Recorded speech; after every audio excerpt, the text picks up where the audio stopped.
Welcome to Running Hot, Action Network's motorsports betting podcast. I'm your host, Nick Giffen, predictive analyst here at Action Network. And joining me, as always, my co-host, Stephen Young of RotoGrinders, better known as Stevie TPFL. And this week, we're talking bets for the Ally 400 at Nashville Super Speedway here on Running Hot.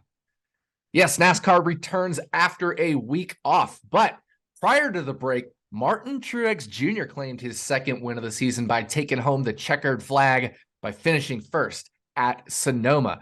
Kyle Busch used solid driving paired with a good strategy to finish second, and Joey Logano did the same to take third. So, Stevie, I want to get your thoughts on the race Sonoma overall, but also on the fact that what we would consider normally the big three on the road courses, Chase Elliott, Tyler Reddick, Kyle Larson, not really doing their thing at Sonoma. So I want you to talk about both of those things.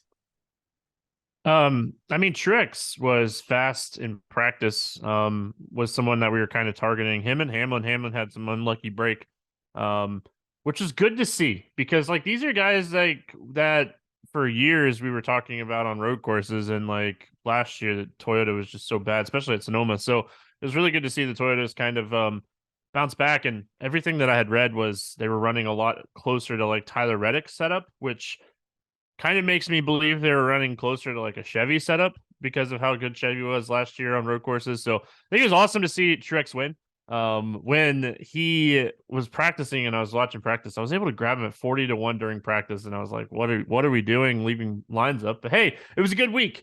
So that was always good. But I think the biggest takeaway for me is when we were going into the race, we were really talking about Fords and what's going to go on with Fords and how is this track going to affect them. And it was really good to see Buescher and McDowell run really well, because those are the two Fords that we were going into the week.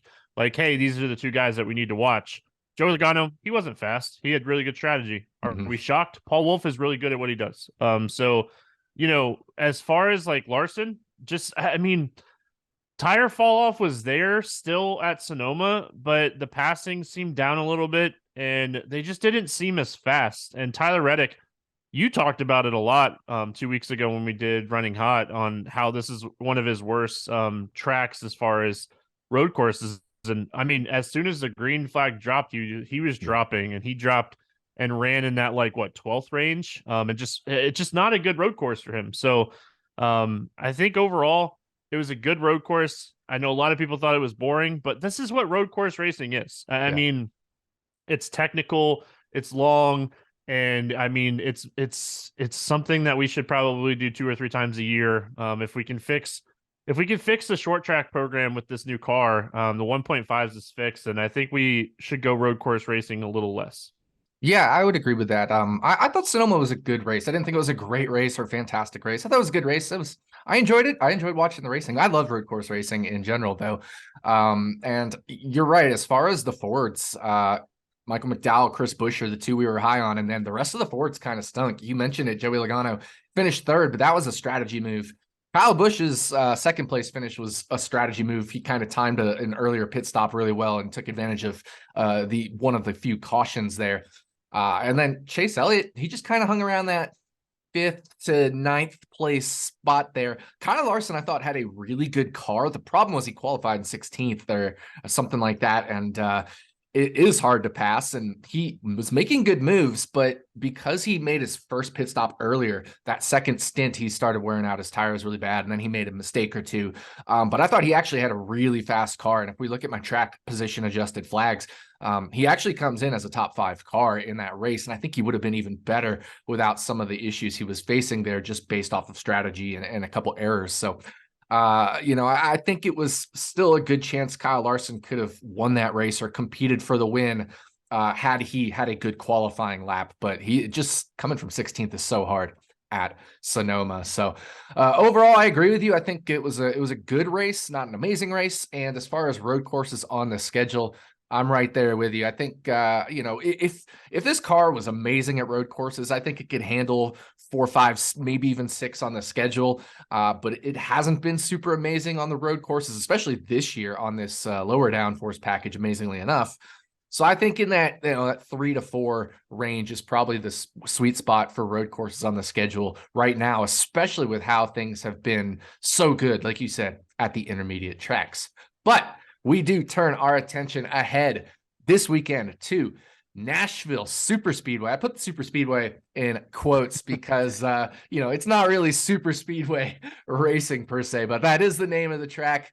We're going to run 300 laps, 400 miles for the Ally 400 at this unique track. Nashville is a 1 1/3 mile concrete track with what I would say like semi-flat banking in the corners at 14 degrees. It's not really flat, but it's not really the intermediate style banking we see of like 16, 18, 20, 25 degrees sometimes. It is tri-oval shaped. And because it's concrete, a concrete tri-oval shape makes it very distinct from other tri-ovals, right? The other tri-ovals we see are all asphalt, but it's also distinct from the other concrete tracks. Dover, Bristol, they're both what we call true ovals with 180-degree turns at each end. And like I said, it's in that unique spot in banking, kind of between the flatter ovals, but less banked than most of the traditional or steeper ovals. So with all that said, Stevie, with this really unique track at Nashville, how are we going to be evaluating driver performance here? There's no track that I think comps well to Nashville, in my opinion. I think that it is such a unique racetrack that, I mean, you can't really compare it to the concrete tracks because, I mean, Dover and Bristol are these steep racetracks, all both under a mile. And honestly, like looking at it, we are going to get a tire that we run a little bit this season, but looking at those tracks, they're not even close to the type of track that Nashville is. So, I mean, we're going to use that data. I think recent speed is the thing that I'm going to be focusing on the most. But honestly, Nick, I know this is like a Thursday recording type show for us, but we're getting a full practice this week. Yeah. 3 sets of tires, 50 minutes of practice. That is the key factor when betting or whatever you're doing this weekend with NASCAR. That's going to be the number one factor. We're going to see who's fast, who's not fast in that practice, who's falling off, who's not falling off. So heading into the weekend, I'm relying a lot on like recent speed, a little bit on the track data with this tire, but Nashville's unique, and that's what makes it such a fun race to watch because it's such a unique racetrack. Yeah, you mentioned that 50-minute practice session, and you also mentioned getting Truex 40-1 during the Sonoma practice. Unfortunately, I was out during Sonoma practice, wasn't following along, wasn't able to follow along during that. So I missed out, but kudos to you for that. But if books are leaving open odds during practice, make sure to take advantage of that, especially for this weekend at Nashville, with it being such a unique track, like you said. But, we do have 2 races under our belt at Nashville. What have they been like, Stevie, and what can we expect this weekend from racing at Nashville? I mean, the first time we were here was Old Car, and it was just absolutely dominated by Kyle Larson. He started 5th in that race. He had 130 fastest laps and led 264 of the laps. It was the season that Kyle Larson dominated in general. So I mean, I don't think we're looking at that race too much because different car, but last year, going back and looking at that race, it was a tale of 2 races. It was the finish and it was everything that happened before the finish. And the speed was all in the Toyotas. JGR was really fast. Hamlin, Kyle Busch at the time was in the 18, and Martin Truex Jr. by far the 3 fastest cars, not even close. So Chastain was really fast last year in this race. And then we had Chase Elliott was solid. He won the race, but he wasn't the best car. So I think it was just kind of a tale of 2 races. I think you really are going to be looking more at like speed from last year than you are at finishing position. And I hope that, I mean, we're going to talk about it, but I feel like a few books were looking at finishing position instead of speed from last year. So, I mean, that's our job, right? We're looking for speed. We're looking for edge. And I think the edge this week is going and looking at who is fast going into last year. Yeah, I totally agree with you. The Toyotas dominated this race last year. So if anything, we want to skew our mindset toward that. Funny enough, my only Toyota pick this week, and it's not because I'm down on the Toyotas. I just found value elsewhere. But my only Toyota pick this week will be the one that we're on together in Victory Lane as a little bit of a teaser there. But that is the Nashville preview. It is time to dive into some bets. As always, we're going to take you for a lap around Nashville. That's 4 turns, 1 pick from each of us per turn before we drive into victory lane. So, Stevie, time to take the green flag for the Allied 400 and dive into turn 1. All right, Stevie, start us off into turn 1. All right, this is very rare for me, but I'm going against William Byron. I got Ryan Blaney over William Byron. It's plus 105. We're getting, plus odds here on Blaney, which he's been really good here recently. I mean, Byron has been the best car over the last 5 races that haven't been road courses or super speedways. Hendrick Motorsports, we know the speed is there. William Byron has been one of the most consistent and fastest cars all season. But Blaney has been the second best car in that same span. The speed is there. His teammates, not so much. They're struggling a little bit. But this is a good racetrack for Cindric. And Logano, it seems like it's a good racetrack for him as well. Blaney was good here last year. So I think we're getting value, getting plus money here on Ryan Blaney. With the speed that he's had, I think this is closer to probably heads up coin flip type of bet. And, Blaney finished third in this race last year, and he ran top 10 almost the whole race. So I'm not too concerned about Blaney. I know William Byron's probably the better driver and equipment this year, but getting plus money on a car that's been just as fast seems like a good bet here early in the week. Yeah, and to go off to that point, Ryan Blaney been pretty good at Nashville. I know he DNF'd the first year at Nashville, but last year in that, like you said, tail 2 races, he did still come home third, and you have to be running fast to be able to come home third typically. And Blaney was fast, one of the best outside of the Toyotas last year, arguably the best outside of those big 3 Toyotas that you were mentioning last year. For my turn 1 pick, I'm also going to stick with the head-to-head match. And I'm actually going to fade a Toyota here, but it's because it's a very specific Toyota. I'm going to take Kevin Harvick minus 105 over Tyler Reddick. And like I said, instead of this being a fade of Toyota, this is more a fade of Reddick, who has been terrible at Nashville in both the Cup Series and the Xfinity Series relative to the equipment, right? So I always equipment adjust everything. And relative to his equipment and looking at all the other tracks in equal equipment that he's run in, his driver quality at Nashville compared to his average track in the equipment he's in is minus 20% in the Cup Series and minus 25% in the Xfinity Series. And that's 2 races in Cup, 2 races in Xfinity. So we're going off of a 4-race sample size here, where this is about a 20%-ish worse track for him than his average track. Also, Tyler Reddick just overall hasn't been consistent. I mean, look at him. He's sitting 13th in the point standings. Compare that to Kevin Harvick, who is the model of consistency, sitting 5th in the points despite having no wins. And, he has 2 top 10 finishes at Nashville in the 2 races that we've run here. So I'm going to take a consistent Kevin Harvick, a guy who has solid track history, over an inconsistent guy with poor track history. So in head-to-head matchups, I really like that consistency plus the good track history here. So what do you think, Stevie? Kevin Harvick won 2 Xfinity races here too. That's right. 2006 and 2010. So Yep. The track history is much longer for Mr. Harvick, who's retiring at the end of the year. But so looking at the 3 races that we've had on the intermediates with this tire, I think we mentioned them, right? Auto Club, Vegas, Kansas running the same tire code this weekend. So looking at those 3 races, Kevin Harvick has a 92.4 driver rating and a 74.3 driver rating for Tyler Reddick. Driver rating's not the end all, but it gives us an idea of overall speed for those races. And Harvick has a way better average finish. He's beat him 2 out of the 3 races head to head. So, I mean, getting this close to even seems like a good bet. So I like this one here early in the week. Yeah. So that is turn 1 for us. And we're going to roll through the turn into turn 2.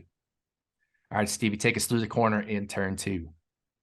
I feel like one driver that's been undervalued all season has been Bubba Wallace. Yes. Top 10 at plus money this week. So I don't know if it's just because of early career stuff, but like 2311 is getting closer to being like an elite team. So I feel like they don't get the respect. And I think this is a team that's going to win a lot of races over the next 10 years. So not to go off on that side tangent, but Wallace finished 12th in this race last season. He ranked 10th in green flag speed in that race. We already talked about how all the wildness happened and how we really want to look at speed. So he was a top 10 car in speed here last year. finished top 5 in 2 of the 3 races with this tire this season. Wallace and Toyota have shown a lot of speed over the last month. And I mean, I plan on riding that momentum. I think Bubba Wallace, the type of track that he's performed well at in his career has always been these flatter type of tracks. He has the best mentor in the world. Denny Hamlin and Martin Truex Jr. are 2 of the best that we've ever had on flatter tracks. So love Bubba Wallace top 10 this week, and getting it at even money just seems like a nice bet here.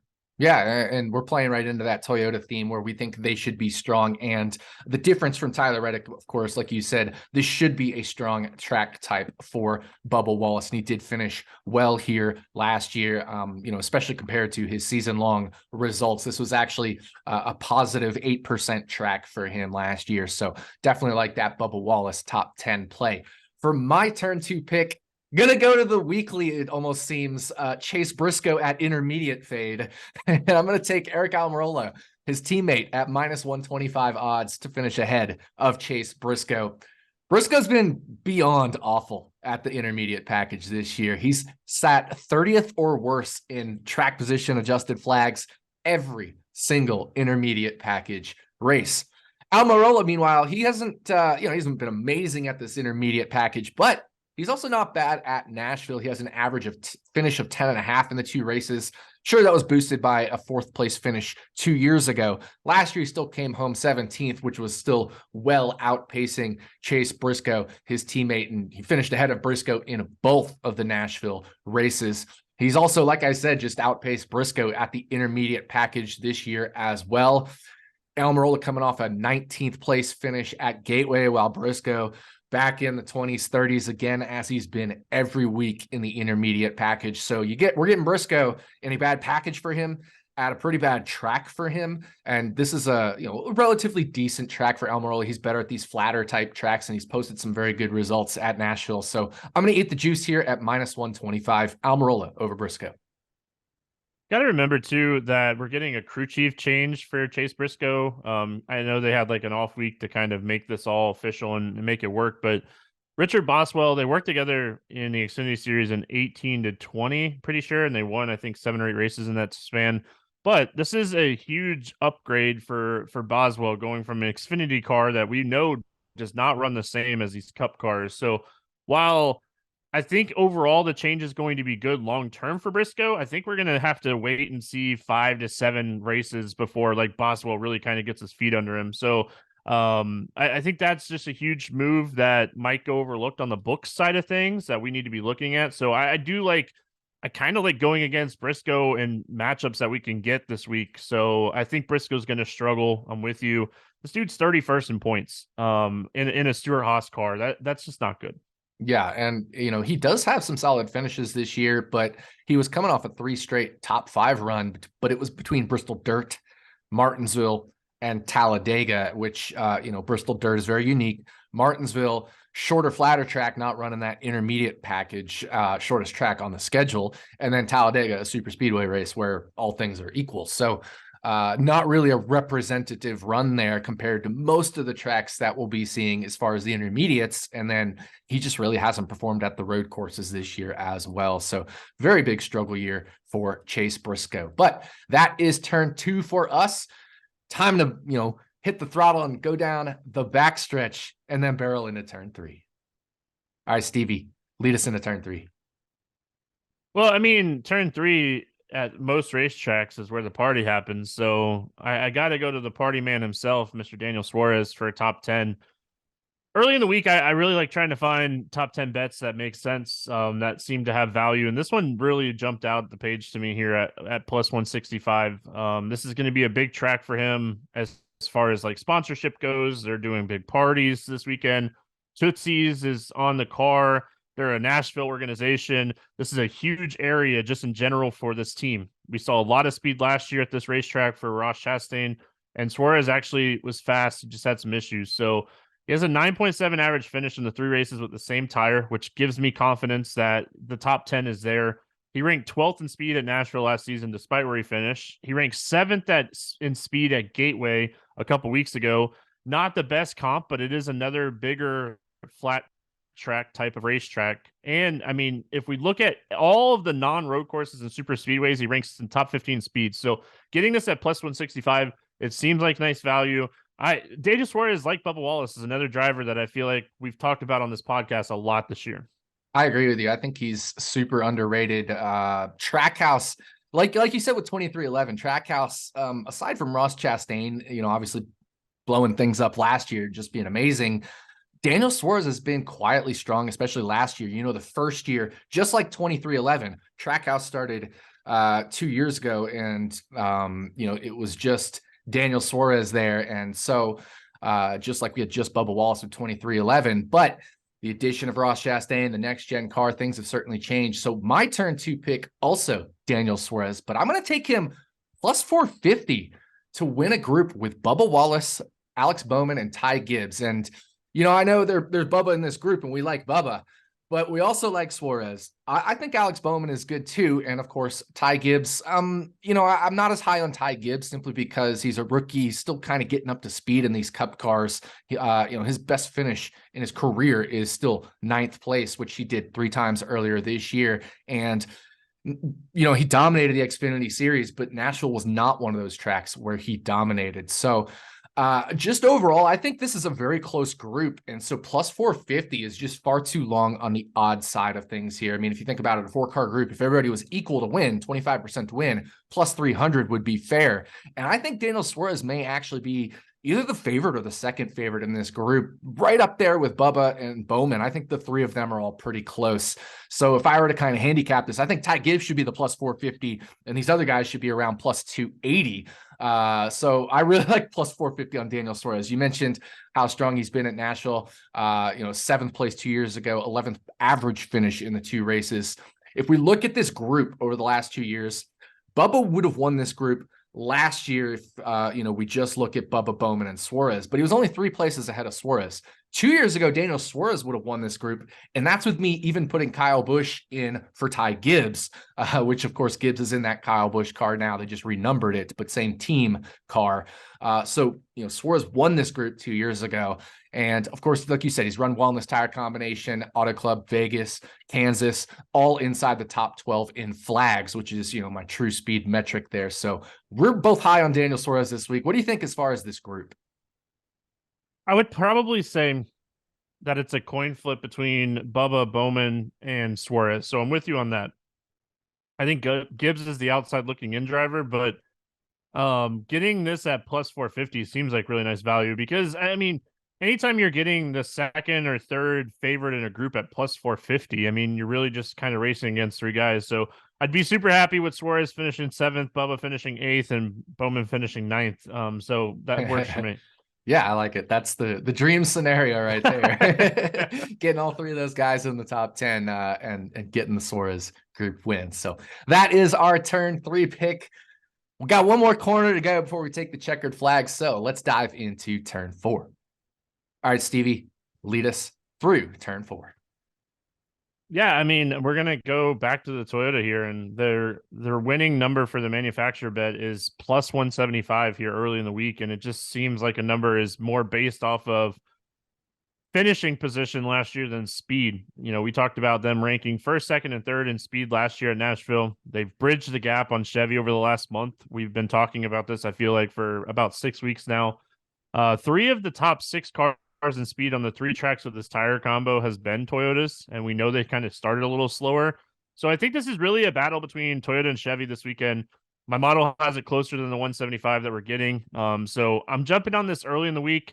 I don't expect it to move too much. So if you want to wait, I don't think that you'll lose out too much on this. But if Toyota does come out and they have a lot of speed, this could move closer to like plus 140. Chevy's going to be the favorite. They've been the favorite all year as far as manufacturer bets. So, I mean, I don't think it gets lower than 140, but it's just something that I want to jump on here early in the week.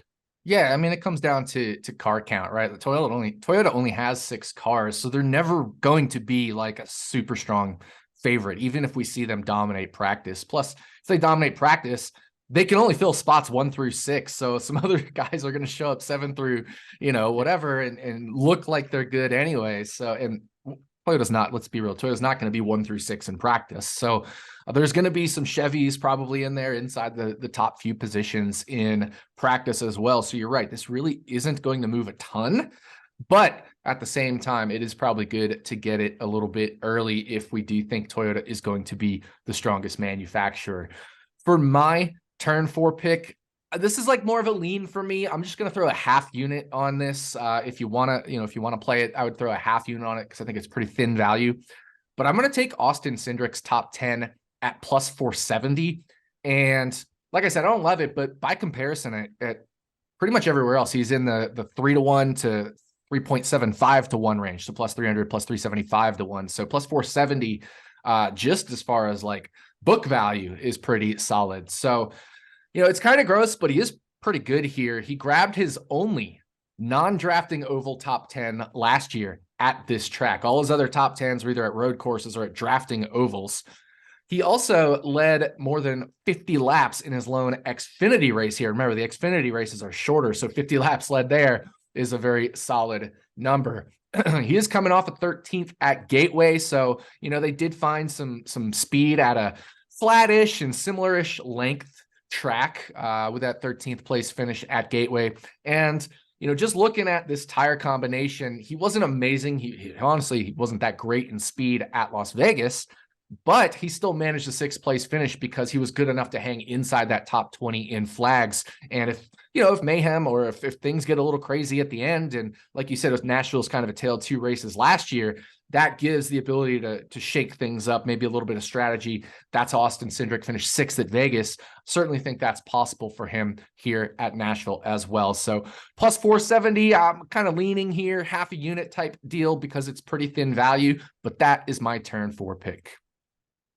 Yeah, I mean, getting a Penske car at plus 470 is kind of what you're betting on here. Austin Cindric he's a talented race car driver, and he's someone that can win in the Cup Series. It's just really Ford is kind of behind the looking in right now as far as just overall raw speed. We've seen it a little bit more from Blaney, but is that because Blaney is just an elite race car driver? It's tough to say. It's really good to see him win, but yeah, I mean, you're getting a Penske car plus 470. I like the half a unit because, I mean, you're still having a really good bet here if this hits. So yeah, I mean, I don't mind this one.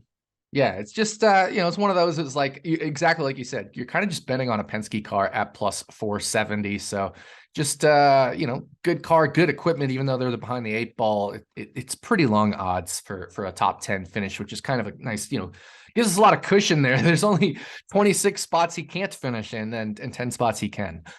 So that is a lap around Nashville Super Speedway, but that means we've completed the lap and it is time to take the checkered flag and drive into victory lane. So what is our victory lane pick, Mr. Stephen Young? Yeah, isn't it weird to say Super Speedway? I've been doing it all weekend already.